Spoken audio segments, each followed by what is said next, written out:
5, il dit, vous avez quelle urgence? Je lui donne le scanner et dit, ça c'est une urgence. Il faut venir le 18 juin, je vais te prendre. Je vais le 18. On me met dans une salle de préparation. On me prépare, on me fait rentrer dans la salle où on doit faire l'IRM. Le jeune technicien à côté de moi dit, madame, maman, il ne faut pas t'inquiéter. Dieu peut tout faire. Quand on va commencer, tu ne vas plus parler. Voilà comment ça va se passer, voilà comment ça va se passer. On va te faire une injection, tout. Et puis il m'explique. Je n'avais pas le choix. Moi, qu'on fasse l'IRM et qu'on me dise que je n'ai rien, c'est tout ce que je voulais attendre. Et puis le moment est arrivé. On me fait rentrer dans le truc. C'est un gros truc comme un cercueil. Je rentre dedans. Le jeune homme ici a mes cheveux. Je suis dedans, ça tourne. Il dit, tu ne parles pas. Il faut suivre les instructions. Quand on te dit de respirer, tu respires. Inspirer, tu fais. C'est tout ce que tu dois faire. Il ne faut pas parler, ça va fausser le résultat. Et je suis dedans. Il est à mon chevet ici. Maintenant, je regarde où il y a mes pieds là-bas. Je vois l'image du Christ qu'on nous montre à la télévision. Là. Je vais bien regarder si c'est le Christ, c'est une grande lumière. Je ne peux plus regarder, je fais comme ça. Je ne peux pas parler, je tremblais dedans. Et c'est fini. Il dit, maman, c'est fini. J'ai fait plus de 30 minutes, 40, je ne sais pas. C'est fini. Comme tu es venu tôt, ils vont t'aider. J'ai dit, certainement, lui aussi, il a vu quelque chose. Puis je suis venu à la maison. J'ai donné le bulletin, le reçu à mon mari. Je devais retirer un samedi. Le samedi, il est parti, il ne vient pas à la maison. Il fait nuit. Je l'appelle. Je dis, tu es parti à Benjerville? Il dit oui. Je dis, et le résultat? Il dit, je n'ai pas pris. Bon, d'accord. Il vient. Je dis, mais pourquoi tu n'as pas pris? Il dit, non, je préfère prendre ça le jeudi pour ne pas que tu t'inquiètes. Oh, il a déjà pris. C'était dans sa voiture. J'étais là. Le mardi, il sort, il m'envoie un sachet, un paquet de médicaments, de produits bio. Je dis, c'est quoi? Il dit, c'est médicaments de cancer. Mais tu dis, tu n'as pas pris. Donc, c'est confirmé alors. Je dis, mais on prend comment? Je dis, Seigneur, ce n'est pas un médicament que je suis en train de boire, c'est ton sang. Je vais boire. Et puis, j'ai bu. J'ai commencé à prendre les médicaments. Et le jeudi qui a suivi, on est parti voir le médecin. Il dit, je t'accompagne. Bon, alors, on va. Le médecin m'appelle. Mon mari sort les résultats et puis on rentre. Il y a un truc là, je ne sais pas comment on appelle, c'est diapo, ils mettent les résultats là-bas pour lire. Il regarde. Il dit, madame, c'est confirmé, c'est un cancer de foie. Et Jésus, mon mari dit, il ne faut pas pleurer. Mais j'ai commencé à pleurer. Il dit, le cancer de foie ne se traite pas en Côte d'Ivoire. Tu vas en Tunisie ou bien en Europe, dans n'importe quel pays de l'Europe. Oh Jésus! J'ai dit, mais ça va se passer comment?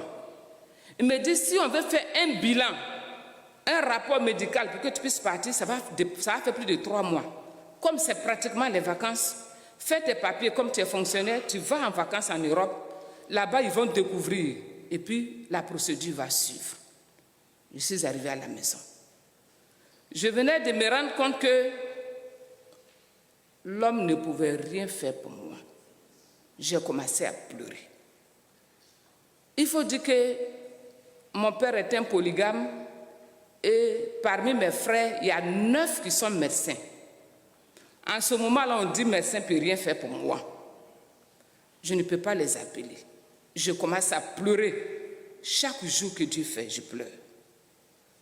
Et maintenant, je fais mes papiers, je dépose au niveau de la DREN, au niveau du ministère, autorisation de sortie du pays. Il faut prendre rendez-vous au visa. Je n'avais pas d'argent. Dieu m'est témoin. Je me renseigne, on dit, pour qu'on m'accorde le visa, il faut que j'ai au moins 3 millions dans mon compte. Une semaine en arrière, avant qu'on m'annonce le cancer, mon mari a un chantier à Séguéla, c'est un entrepreneur. Le chantier était en souffrance là-bas, les gens l'harcelaient. Et je suis allée dans mon compte, j'en avais 3 millions. J'ai dit, chérie, il faut prendre pour régler le problème du chantier. Il me restait 445 000 et puis on m'a annoncé le cancer. Je vais faire comment pour avoir 3 millions? Toutes les factures de mon mari étaient bloquées. Je pleure chaque jour. J'écris à Dieu, je dis, Seigneur, pardon, je t'en supplie, guéris-moi. J'ai dit, bon, je vais appeler mon petit frère. Celui qui me suit directement aussi était médecin. Il est directeur départemental de la santé. J'ai fait un message. Il dit, Tu as quel souci? C'est opération, je vais te confier à un professeur. Je dis, professeur ne peut rien faire pour moi.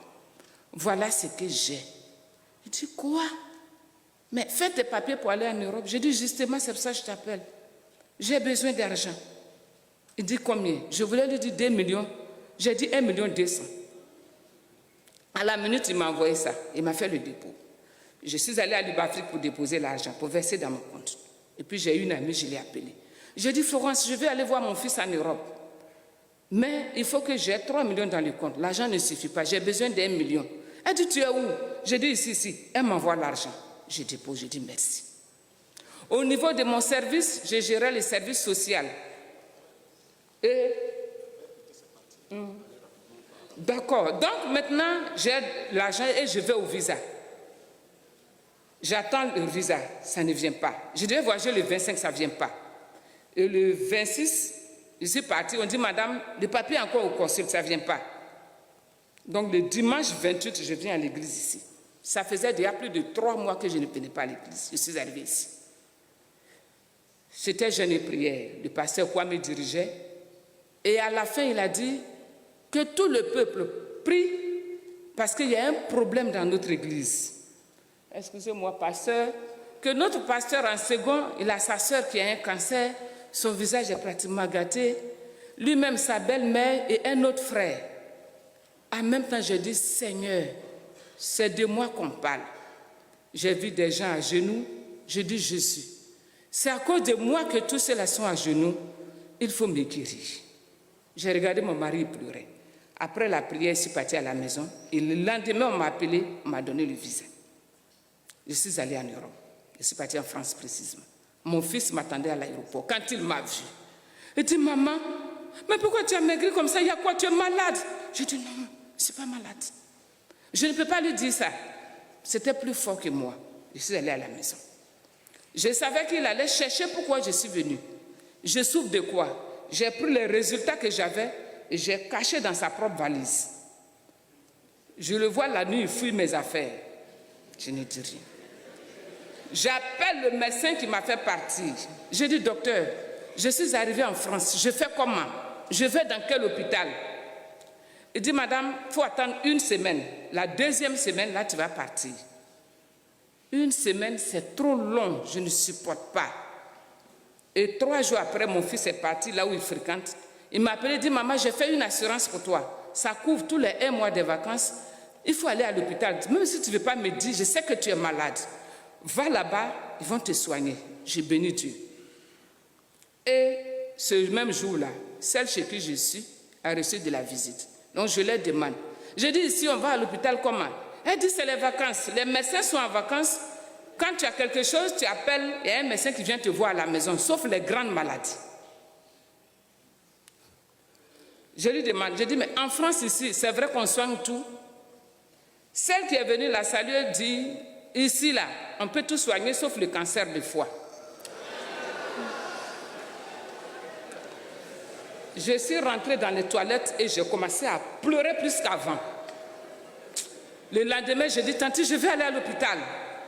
Elle dit, on ne va pas comme ça. Je dis, je vais partir. J'ai commencé à pleurer et elle a appelé les sapeurs-pompiers, ils sont venus me prendre. On m'a envoyé dans un hôpital. Les médecins me demandent, madame, vous souffrez de quoi? Je pleure, j'explique. On dit, bon, patientez, on va vous faire des examens. Ils font des prélèvements, ils font les examens. On dit, madame, le bilan, il est normal. On me dépique. Va à la maison. Oh, mon Dieu.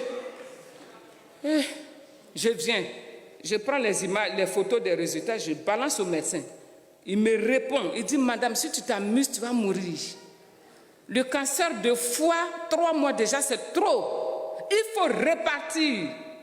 Il faut pleurer. Les blancs ont peur de pleurer. Il faut pleurer, il faut expliquer. Ils seront obligés de faire des recherches et ils vont tomber dessus. Je dis, bon, d'accord.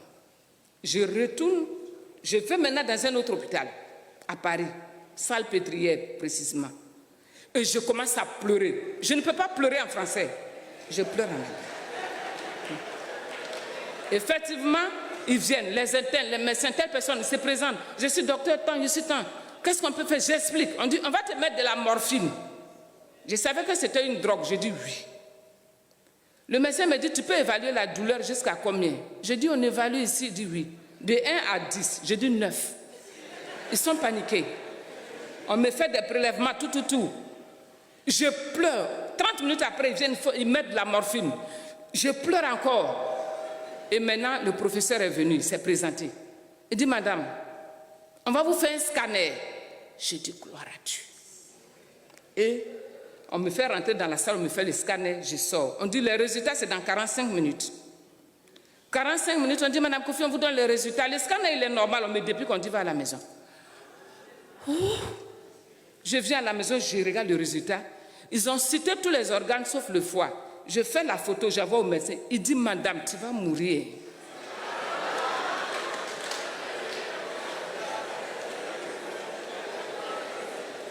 Je commence à pleurer. J'ai dit à mon fils, j'ai dit, je retourne à l'hôpital demain. Il dit, pourquoi faire encore? On dit que tout est bon, non? Je dis, je vais retourner. Mais je ne lui dis pas pourquoi je dois retourner. Donc je retourne, je vais avec lui. Et les brancardiers sont venus me prendre. Je rentre. Je pleure. Je pleure, je crie, je dis au Seigneur, je dis, Seigneur, fais en sorte qu'on découvre ce que j'ai. Et qu'on me soigne pour que je retourne auprès de mon mari et mes enfants. Le professeur est venu dire, mais madame, on va vous faire un scanner injecté. Vous êtes d'accord? J'ai dit oui. Il dit, mais pourquoi vous êtes d'accord? Tu ne sais même pas ce que c'est. Il m'explique. Il dit qu'au cours du scanner, on va vous faire une injection. Ça brûle. C'est dangereux.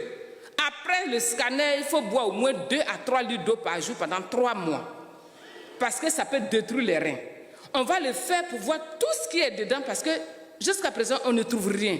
Vous êtes d'accord? Je dis, je suis d'accord. On me fait rentrer dans la salle. Et puis, au cours du scanner, effectivement, on me met l'injection. Ça me brûlait effectivement partout. Mais la douleur ne me faisait rien. Je voulais qu'on voie.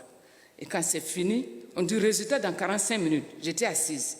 Il restait 7 minutes, je vois mon fils rentrer. Il dit, maman, je vais m'asseoir à côté de toi. Je dis, va manger. Il dit, non, je n'ai pas faim. J'ai dit, mais moi j'ai faim. Il dit, bon, je vais t'acheter à manger. Mais je vais durer, c'est un peu loin. J'ai béni Dieu. Et puis maintenant, on dit, madame Kofi, je dis oui, on dit, on va vous donner les résultats.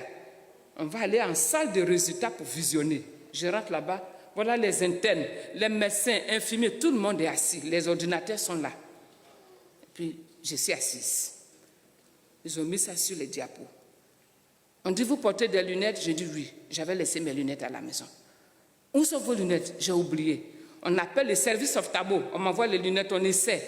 Ça marche. Je suis assise.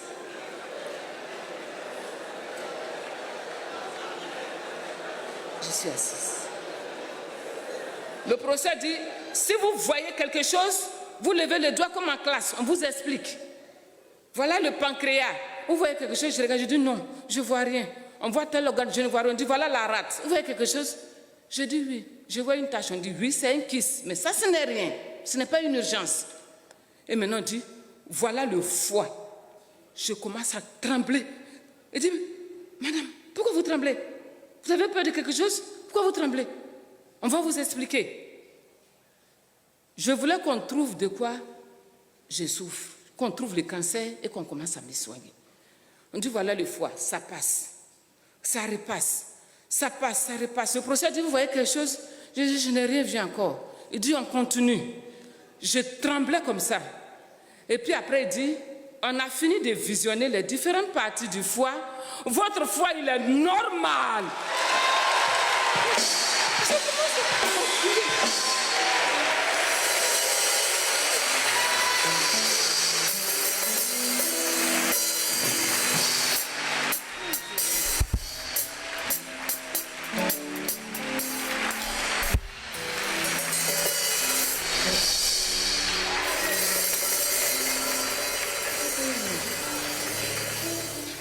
Votre foie, il est normal. Je saute et puis je l'attrape. Je dis, vous dites quoi? Il dit, mais madame, vous déprimez? Vous avez besoin d'un psychologue? On vous a déjà dit quelque chose? Je dis non. Il dit, mais pourquoi vous avez peur? Votre foie, il est normal, il n'y a rien. Mon fils est rentré. Il dit, maman, pourquoi tu es à genoux? Il ne comprend pas Abbé pour que je lui dise un Abbé. Je lui dis, on dit, il n'y a rien. Elle dit, mais on t'avait déjà dit quoi auparavant? Je me lève, je l'attrape, je parle à son oreille pour dire, ils avaient dit que j'avais le cancer. L'enfant est tombé. Le professeur me dit, madame, mais vous avez quoi? Qu'est-ce qu'on vous avait dit auparavant? Je lui ai dit, je bénis Jésus. Et puis, ils se sont levés. Et j'ai cherché dans quelle salle mon fils se trouvait. Je l'ai vu dans une salle. Après, on est venu à la maison. Le dimanche, il dit, bon, je vais à l'église maintenant. Je suis allé à l'église. Le pasteur qui prêchait, c'était un noir, mais il est né là-bas. Il dit, le message que j'ai apprêté, arrivé ici le dimanche, depuis jeudi, en venant sur la route, le Seigneur me dit de changer, de prêcher Job 42, verset 5, qu'il y a quelqu'un dans la salle qui est dans cette situation. Mes oreilles avaient attendu parler de toi, maintenant mes yeux t'ont vu. J'ai crié, j'ai dit, c'est moi, c'est moi, c'est moi.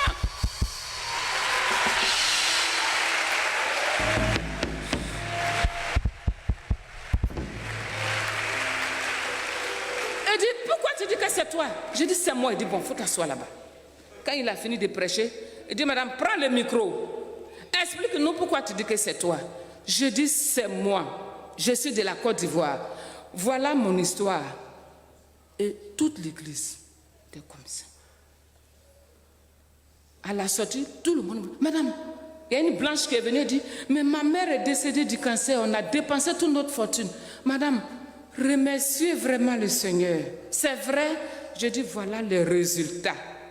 Et ce matin, je suis là pour ceux certainement qui sont dans des situations difficiles, pour vous dire qu'il n'y a pas de grand médecin sur la terre. Jésus-Christ fait tout.